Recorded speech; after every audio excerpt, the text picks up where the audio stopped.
Meus prezados irmãos, boa tarde a todos. Que a paz do Cristo seja conosco em mais um dia de estudo, de reflexão em torno do Evangelho do Mestre. Hoje nós estamos estudando o capítulo 5 do Evangelho segundo o Espiritismo, Bem-aventurados os aflitos, e no seu item 4º, que tem um subtítulo de Causas atuais das aflições. A gente gostaria inicialmente, meus irmãos, de fazer uma rápida reflexão em torno da disposição dos capítulos do Evangelho.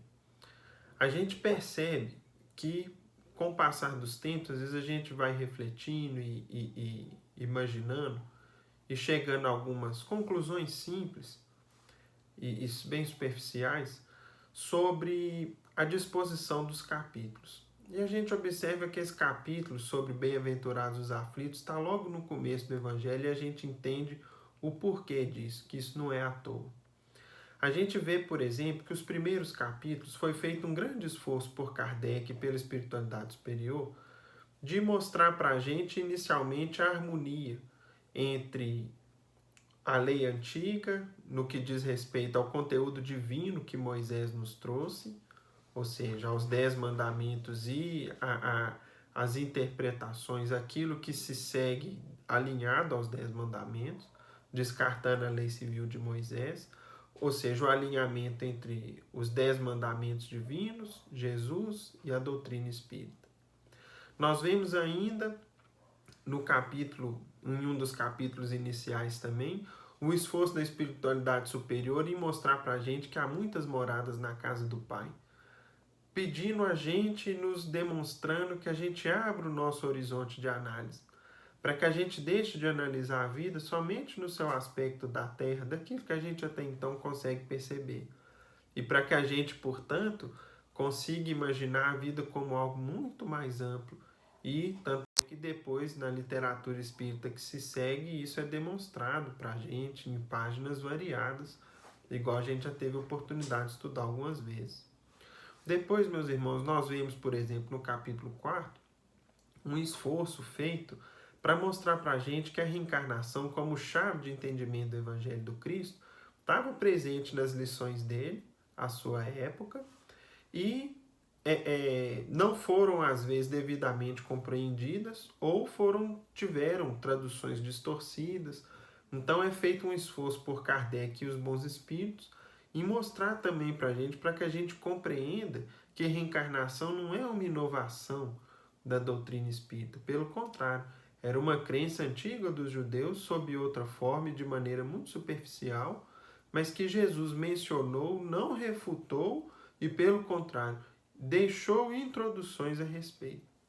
Então, quando a gente vê todo esse esforço inicial que é necessário para que a gente parta desses pressupostos, para que a gente, então, compreenda o Espiritismo como continuidade da revelação divina no mundo, para que a gente compreenda a reencarnação como uma verdade da natureza, como algo absolutamente presente na nossa existência. Vem, então, o capítulo 5, que tem, meus irmãos, uma feição de verdadeiro consolador para a gente. Porque é nesse capítulo que vai ser tratado para a gente o porquê do sofrimento com as luzes da doutrina. O Evangelho nos consola, nos traz inúmeros exemplos de sofrer com resignação, com entendimento. Só que é nesse capítulo do Evangelho segundo o Espiritismo que nós passamos a compreender o sofrimento. A compreendê-lo e, com isso, ele exerce o seu papel de consolador. Essencialmente porque, meus irmãos, em uma apertada síntese, nós compreendemos que nós somos profundamente responsáveis por tudo que está à nossa volta. E que, portanto, todo e qualquer sofrimento que nos atinge na vida tem uma origem em nós mesmos, nos nossos atos, atitudes, pensamentos, palavras da vida presente ou das vidas passadas. E aí, então, o Espiritismo exerce um papel de grande consolo, de grande consolo. O conteúdo desse capítulo, que é um dos capítulos mais longos do Evangelho, segundo o Espiritismo, é profundamente consolador e explicativo para a gente dos sofrimentos que a gente atravessa na vida. E muitas vezes, meus irmãos, joga luzes, claridades, onde a gente até então não enxergava bem. Especialmente dentro do nosso mundo íntimo. Para que a gente então comece a refletir nos sofrimentos que nos tocam e até que ponto que nós mesmos é que não temos criado motivos e razões para isso. Para que a gente então comece a se exercitar no autoexame de consciência, no nosso autoexame de vida, e então a gente tem elementos para começar a combater atitudes, ações que a gente já não deveria mais ostentar. Então, nós temos nesse capítulo a chave para a compreensão do sofrimento na Terra. E a partir desse momento, a partir do instante em que a gente lê, reflete e compreende essas lições, nós deixamos, meus irmãos, por exemplo, de acreditar em sorte e azar, como se eu estou sofrendo por azar, isso me aconteceu, não sei porquê, não sei o que eu fiz, Deus gosta mais de um do que de mim, de um outro do que de mim. Tudo isso, todo esse tipo de pensamento se afasta de nós. E a gente passa a compreender tudo aquilo que nos toca como um fruto, como um reflexo exato das nossas atitudes atuais e passadas. E aquilo que vai nos acontecer no futuro da mesma forma, como reflexo daquilo que a gente tem feito no presente. E aí a gente afasta um tanto de pensamentos, de preconceitos que a gente tinha até então. Por exemplo, imaginar que alguém, ao nos querer mal, ao nos desejar mal, aquilo ali há de fazer com que um sofrimento nos aconteça. Só vai acontecer se a gente tiver feito por onde. Por exemplo, se alguém me deseja mal porque eu lhe fiz o mal, possivelmente esse mal vai me acontecer não pelo desejo da pessoa em si, mas como uma consequência, como uma colheita do mal que eu pratiquei, e não pelo simples pensamento da criatura. Então, meus irmãos, a gente compreende muita coisa, muita mesmo. E é interessante que nesse capítulo seguinte, um dos pontos extremamente consolador que ele traz é quando ele explica para a gente as causas anteriores das aflições, mostrando para a gente os motivos de sofrimento que existem em nossa existência, fruto do plantio em vidas passadas. Só que aí, baseado nisso, que nós vamos começar a compreender o estudo de hoje. Muitas vezes nós espíritas, após contatos iniciais, ou às vezes até após algum tempo de conhecimento e de leitura dentro da doutrina, pode ser que a gente tenha tendência a achar que todos os sofrimentos, ou a maioria dos sofrimentos que a gente atravessa, tem origem no passado. Ou seja, a gente tende a superestimar esse componente das nossas dificuldades, como se tudo derivasse do nosso passado, como se tudo viesse dos erros que a gente já viveu, do mal que a gente já praticou, das nossas omissões no passado.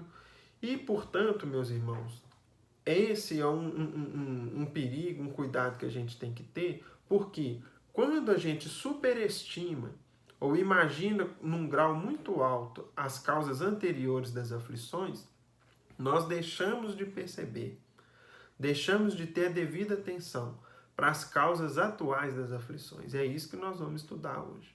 Ou seja, será que todo sofrimento nosso deriva do passado, do meu karma, daquilo que eu aprontei, do que eu deixei de fazer, do mal que eu fiz? E aí nós vamos ver que não necessariamente. Pelo contrário, inúmeros problemas que a gente atravessa, inúmeras dificuldades, inúmeras aflições derivam das nossas atitudes presentes. E é isso que o codificador nos traz. De duas espécies são as vicissitudes da vida, ou se o preferirem, promanam de duas fontes bem distintas, que importa distinguir. Umas têm sua causa na vida presente, outras fora dessa vida. Então, deixando as de fora da vida de lado, vamos observar a vida atual. Remontando-se à origem dos males terrestres, reconhecer-se-á que muitos são consequência natural do caráter e do proceder dos que os suportam. Quantos homens caem por sua própria culpa? Quantos são vítimas de sua imprevidência, de seu orgulho e da sua ambição? Quantos se arruinam por falta de ordem, de perseverança, pelo mal proceder, ou por não terem sabido limitar seus desejos? Quantas uniões desgraçadas, porque resultaram de um cálculo de interesse ou de vaidade, e nas quais o coração não tomou parte alguma? Quantas dissensões e funestas disputas se teriam evitado com um pouco de moderação e menos suscetibilidade, menos melindres? Quantas doenças e enfermidades decorrem da intemperança e dos excessos de todo gênero? Quantos pais são infelizes com seus filhos, porque não lhes combateram desde o princípio as más tendências? Por fraqueza ou indiferença, deixaram que neles se desenvolvessem os germes do orgulho, do egoísmo e da tola vaidade, que produzem a secura do coração. Depois, mais tarde, quando colhem o que semearam, admiram-se e se afligem da falta de deferência com que são tratados e da ingratidão deles.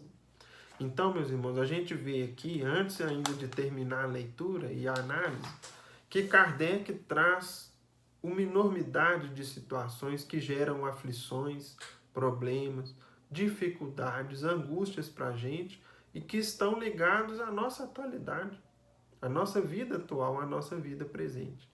Ele comenta para a gente, por exemplo, quantas doenças e enfermidades decorrem da intemperança e dos excessos de todo gênero. Então, para a gente ilustrar isso e a gente compreender como que a gente cria dificuldades e aflições para a gente, e a doutrina vai clareando isso cada vez mais para nós. Nós trouxemos uma página breve que está no livro A Vida Escreve, de Hilário Silva. Nessa página, no capítulo 17 da segunda parte, tem uma página aqui intitulada Que Acha o Irmão. João Neves, moço de muita fé, sempre recorria aos préstimos de benfeitor desencarnado, que ajudava aos doentes por intermédio das faculdades psicofônicas de uma conhecida médium. Por mais de 5 anos consecutivos, o espírito amigo tratava da saúde de João, através de passes com grande paciência.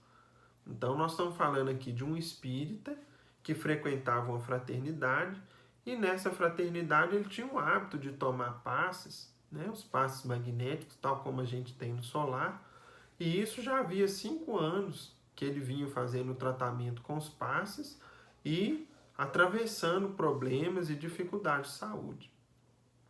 Certo dia, incorporado a médium, o caridoso amigo considerou. Então, o benfeitor espiritual veio, né, numa sessão mediúnica, e comentou com João Neves o seguinte: João, tudo temos feito por suas melhoras.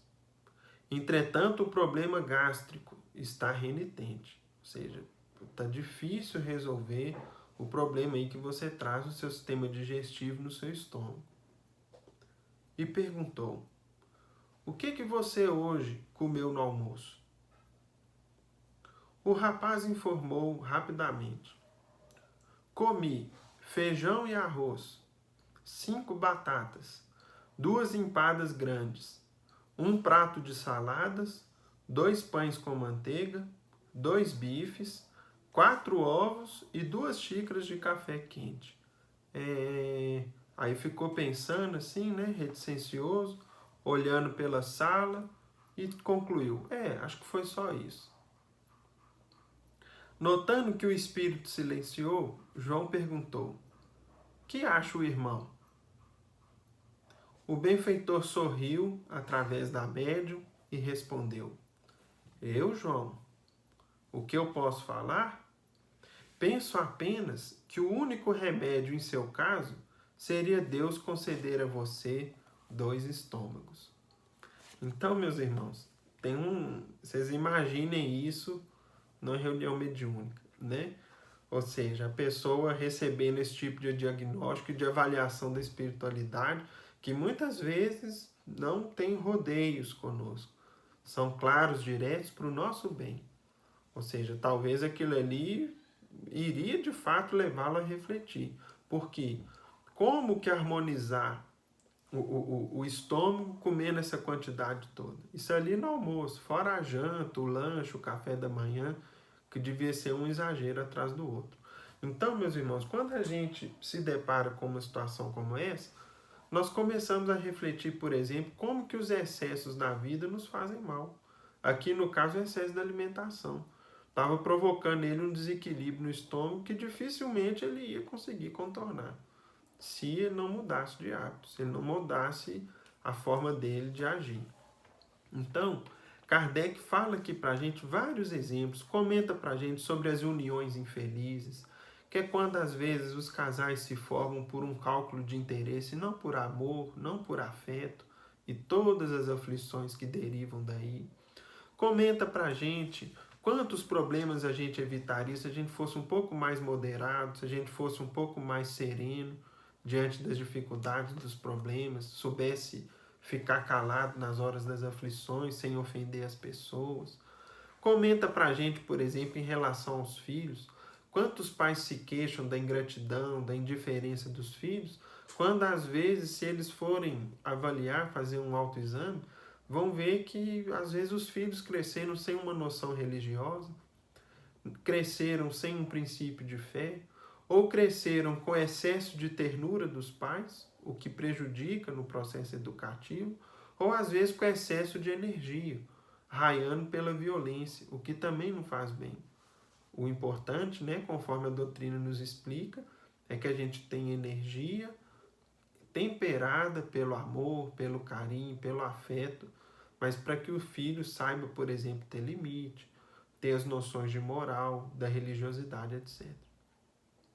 Então Kardec conclui: interroguem friamente suas consciências, todos os que são feridos no coração pelas vicissitudes e decepções da vida.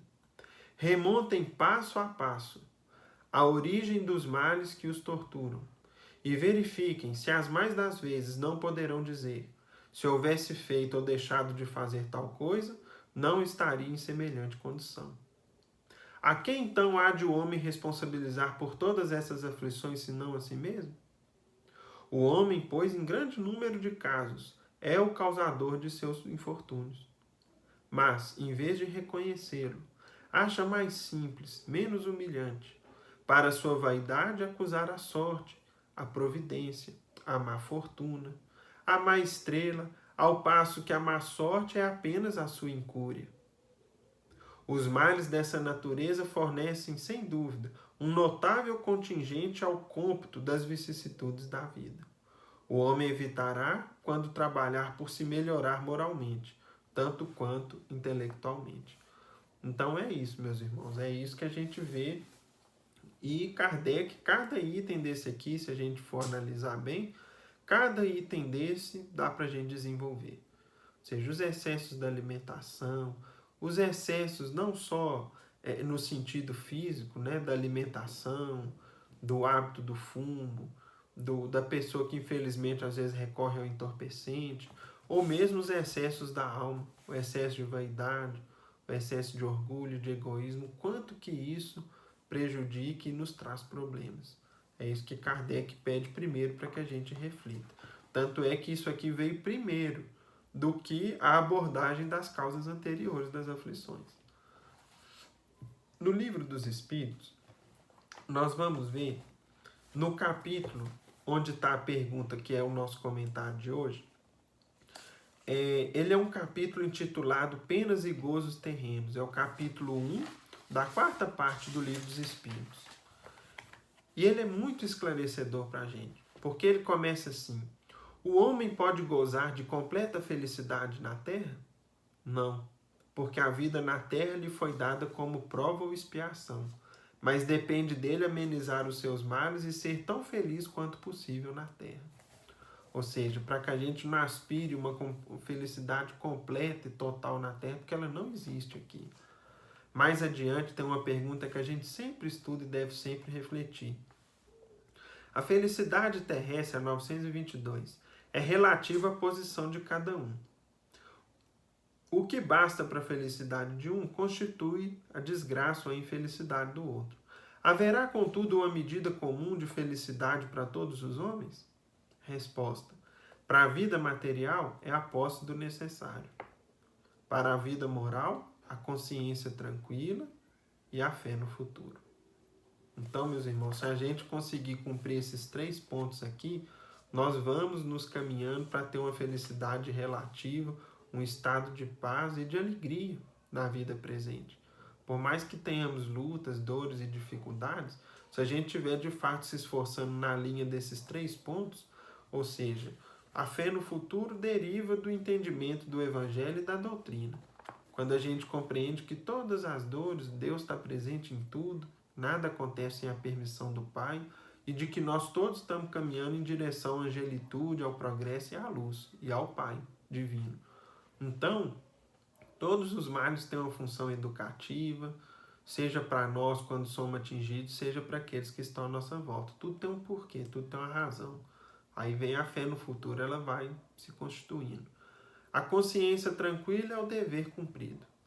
Cumprido com esmero, cumprido além daquilo que a gente deve fazer, dando o nosso algo mais, sem preocupar com recompensas, com retribuições, com reconhecimentos, com qualquer coisa do tipo.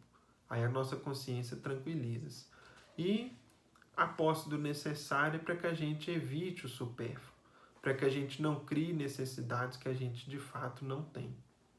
E é nesse ponto que a nossa pergunta nos chega. Criando novas necessidades, a civilização não é fonte de novas aflições? Resposta: os males desse mundo estão na razão das necessidades artificiais que criais para vós mesmos. Aquele que sabe limitar seus desejos e olha sem inveja o que esteja acima de si, poupa-se a muitos desenganos nessa vida. O mais rico é o que tem menos necessidades. Olha o conceito espírita. Para nós, riqueza é quem tem, materialmente, é quem possui menos necessidades. Invejais os gozos dos que vos parecem os felizes do mundo. Sabeis, porventura, o que lhes está reservado? Se não gozam, senão pessoalmente, são egoístas e sofrerão as consequências. Antes deveis lastimá-los. Deus permite algumas vezes que o mal prospere, mas a sua felicidade não é de causar inveja, porque a pagará com lágrimas amargas. Quando o justo é infeliz, trata-se de uma prova que lhe será levada em conta, se a suportar com coragem. Lembrai-vos dessas palavras de Jesus: bem-aventurados os que sofrem, porque serão consolados. E aí, meus irmãos, nós vamos concluir com uma leitura, uma página de Hilário Silva no livro Almas em Desfile, uma página que até então nós não havíamos utilizado para comentar nos nossos comentários, nos nossos estudos, e na intenção aí de trazer algo novo para os irmãos e para nós mesmos, para que a gente fixe e lembre dessa história. Nós vamos contar hoje o caso Pitanga, capítulo 10 da primeira parte do livro Almas em Desfile de Hilário Silva. Então vamos lá.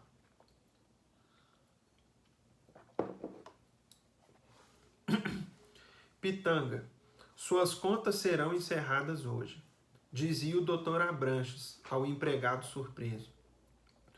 Embora estimemos em você um cooperador correto, não podemos conservá-lo. Mas, doutor, por quê? Perguntou o pobre homem ao engenheiro que o falava. Você já tem 9 anos e tanto. Você já tem mais de 9 anos de casa. A fábrica não deseja ter elementos estabilizados em demasia. Você sabe, é a lei. Ou seja, meus irmãos, ele estava comentando sobre uma situação que existia na legislação brasileira e que era a seguinte: antigamente, com a CLT, nós tínhamos uma situação que era o empregado, após 10 anos de trabalho numa determinada empresa, desculpe os irmãos aí a interrupção, mas depois de 10 anos de empresa, ele adquiria estabilidade. E, portanto, às vezes acontecia de um funcionário, antes de completar os 10 anos, por melhor que fosse, para que aquilo ali não trouxesse comprometimento para a empresa, às vezes ele era desligado. Isso mudou depois da Constituição de 88, que criou-se outros instrumentos para poder resguardar o trabalhador no caso de uma demissão sem um motivo de falta grave. Então, é o seguinte, foi o que estava acontecendo com ele. Doutor, mas isso já me acontece pela segunda vez na vida. Sou viúvo e, apesar disso, crio 6 netos órfãos de pai e mãe. Desisto de qualquer direito. Preciso trabalhar. Vivo num barracão alugado, não tenho roupa, não tenho facilidades, mas o que ganho dá para os meninos, essa é a minha vida. O chefe notou que o servidor deitava lágrimas, como se fosse mamoeiro dilacerado, e condoeu-se. Ânimo, Pitanga, falou batendo-lhe no ombro. Mas João Pitanga, o encarregado da limpeza, largou a vassoura e passou a soluçar. O diretor, preocupado, deu-lhe o braço e arrastou até quase o gabinete e chamou a se sentar. Ora, ora, que é isso? Você chorando? Você é um homem. Ah, doutor, tenho quase 60 anos. Ninguém me empregará mais. E depois? Depois o que, Pitanga? Pitanga arrancou do bolso um pedaço de pano pardo, que devia ter sido um lenço em outra época, enxugou o suor e as lágrimas e falou, olha, doutor, há 28 anos eu era empregado numa casa bancária e conduzia 100 contos de réis num trem suburbano. No atropelo do desembarque por falta de atenção, tomei uma pasta semelhante como sendo a minha. Agarrei-a, mas ao abri-la, verifiquei o engano. Só havia lá dentro um livro de contabilidade e vários cadernos de estudo.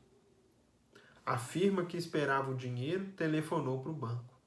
Detido no distrito policial, ninguém acreditou na minha palavra. Não fosse um amigo que se responsabilizou por mim e teria amargado muito tempo na cadeia. Quis suicidar-me, mas fiz-me espírita e compreendi que o sofrimento é remédio de purificação espiritual. Para pagar a dívida, minha esposa e eu montamos uma lavanderia. Trabalhamos 10 anos, quase passando fome. E quando resgatamos a última prestação, minha mulher morreu tuberculosa. Tínhamos um filho, bom companheiro, que foi esmagado sob as rodas de um caminhão ao entregar a roupa lavada. Quando a viuvez chegou, restava minha filha. Coloquei-me numa fábrica de massas alimentícias. Ganhava pouco, mas tinha compensação de ver Dorinha feliz. Antes de completar 10 anos de casa, como agora, fui despedido. Empreguei-me aqui como varredor. Minha filha casou-se, mas o marido, que era operário numa fábrica de móveis, perdeu uma das pernas num desastre de trem. Desde essa época ficou nervoso e perturbado. Deu muito trabalho e veio por fim a descansar na morte há 4 anos. Dorinha, porém, não resistiu e acompanhou o marido, depois de longa tuberculose. Deixaram-me 6 filhos. 6 crianças que esperam por meus braços de velho. O que farei? Doutor Abranches consolou. Faria tudo por ajudá-lo. Que João viesse toda semana para ver se conseguia algum serviço na fábrica. Naquela hora, contudo, não podia torcer decisões da diretoria. E de semana a semana, Pitanga, remendado, carregando o chapéu, chegava indagando. Doutor Abranches, será que eu posso vir mais uma vez, outra vez? Ainda não, Pitanga, mas logo que a crise dos tecidos desapareça, tratarei do seu caso. E João voltava mais triste. Para que a comida não ficasse mais curta, começou a apanhar papéis na rua e a pedir jornais velhos. Diversas famílias espíritas passaram a ajudá-lo. Ameaçado de despejo e cercado de cobranças, João apanhava sol para aquecer as costelas, cansadas de bronquite, acocorado à porta de casa, quando uma bicicleta chegou. Um rapaz dos Correios entregou-lhe um telegrama, assunto urgente. Um amigo que ele não conhecia chamava-o em termos carinhosos. Morava em bairro distante, estava doente e queria vê-lo. Pitanga esperou 4 dias até arranjar dinheiro para o bonde. e fez a viagem sem maiores preocupações. Era médium passista, costumava receber pedidos daquela natureza para ajudar um doente aqui e ali. Espantou-se, porém, ao chegar no endereço indicado, porque, ao dizer quem era, foi introduzido imediatamente. Guiado por velha governanta, atravessou 2 salas e grande corredor ricamente mobiliados. Entrou num aposento em que um homem enfermo parecia enterrado em colchas brancas. No doente, em que os ossos se mostravam à pele, só os olhos mostravam intensa vida. Entretanto, com esforço, o doente estendeu-lhe a mão, com dificuldade, e depois de fazê-lo sentar-se, falou comovido. João Pitanga, conheço você há quase 30 anos, sem que você me conheça. E de certo sairia do mundo sem apertar-lhe a mão. Mas, sitiada há 4 meses pelo câncer, conheci a doutrina espírita e minha consciência despertou. Pedi a Deus não me deixasse partir sem vê-lo, para pedir-lhe perdão. Diante de Pitanga boquiaberto, o homem fez longo intervalo e continuou. Há 28 anos viajava ao seu lado, vindo da academia em que me fiz contador. Ao desembarcar, tomei sua pasta como sendo a minha, e só em casa dei pelo engano. Tinha nas mãos os 100 contos de réis pelos quais você sofreu tanto. Soube daí a 2 dias que você estava na polícia, acusado injustamente, mas calei-me. Era ambicioso, tinha planos. Montei uma loja com dinheiro e a loja prosperou. Depois de 10 anos, era um homem rico e podia gastar. Esqueci o seu nome, o seu problema e atirei-me ao lucro fácil. Fiquei milionário, contudo, ai de mim. A fortuna envolveu minha casa em trevas. Com 2 filhos, minha esposa esqueceu as obrigações e entregou-se a um aventureiro, e humilhou-me quanto pôde. Por amor aos meus filhos, não me desquitei. Minha mulher, porém, suicidou-se ao ver abandonada pelo homem que tanto mal me fez. Meu rapaz, envenenado talvez pelo dinheiro farto, começou a fazer loucuras e morreu num desastre de automóvel, por ele conduzido em estado de embriaguez. Minha filha casou-se, mas meu genro, porque não se sentia com necessidade de trabalhar, viciou-se com a maconha e acabou perturbado num sanatório. Viúva, minha filha não aguentou a solidão e, ainda impressionada com o exemplo materno, suicidou-se também, deixando-me 2 netos. Os meninos, porém, são retardados mentais e fui obrigado a deixá-los indefinidamente num colégio adequado. Pitanga, machucado no coração, chorava copiosamente. Como vê, continuou o enfermo, você sofreu muito, mas tenho pago um preço terrível pelas aflições que lhe dei. Antes de conhecer o seu paradeiro, tomei contato com as verdades do Espiritismo e procurei distribuir o possível entre as instituições de beneficência. E designando uma caixa forte, um cofre, falou, peço a você, porém, que abra o cofre e retire os 900.000 cruzeiros que estão lá dentro. São seus. Não lhe entrego o resto do que tem, porque os 2 netos precisam de pensão. Aceite, Pitanga. Aceite e me perdoe. E creia que não vou sem culpa na grande viagem. O seu perdão, contudo, será para mim nova força no mundo espiritual. Havia tanta confiança e doçura no pedido que João abriu o cofre e recolheu o dinheiro. Em seguida, conversaram, trocando confidências como velhos amigos. Oraram. Pitanga aplicou-lhe passes. O doente ainda viveu 6 dias no corpo físico e João visitou diariamente, assistindo até a hora última. No dia seguinte ao dos funerais, Pitanga voltou à fábrica, procurou o Dr. Abranches e contou-lhe o acontecido, pedindo conselho. Agora, João, você está bem, disse o chefe sorrindo. Não, doutor. Estou preocupado. Não quero que os meus netos saibam que tenho esse dinheiro. Ajude-me a empregá-lo. Você poderá pagar suas dívidas e guardar mais de 800 contos em ações na fábrica. Haverá bom rendimento.